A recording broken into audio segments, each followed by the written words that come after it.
IRIS software radio has been updated to collect one-way Doppler and range data for potential use with deep space autonomous navigation. One-way radiometric data have found limited use because a typical radio oscillator is not sufficiently stable for navigation. However, IRIS has been paired with a chip-scale atomic clock, also known as CSAC, via an input 1 pulse per second signal. With superior stability relative to a typical oscillator, CSAC has the potential to provide onboard tracking data with sufficient accuracy to support a small satellite mission with modest navigation requirements. In this paper, we developed models of the IRIS radio one-way Doppler and range data and analyzed their performance in lab testing prior to an in-flight test on NASA's CAPSTONE mission, which is currently at the Moon. For range rate processing, two methods have been developed.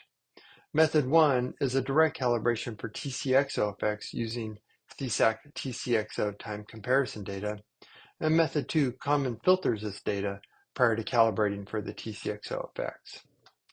The Allen deviation plot shown on the left illustrates the results of the two methods.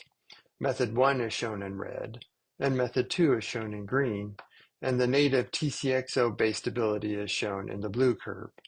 As you can see, Method 1 is dominated by quantization effects on short timescales. However, after a few hundred seconds, does exceed the stability and performance of the TCXO. And Method 2 overall is much better than Method 1 on all timescales, and after only a few tens of seconds exceeds the native TCXO-based stability. Over on the right is the range rate residuals that result from applying Method 2.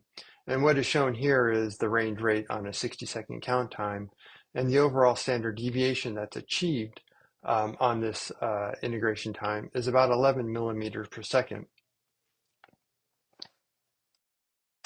Turning to ranging, this slide illustrates the one-way uplink PN ranging performance when using the IRIS native TCXO versus using CSAC as a time basis.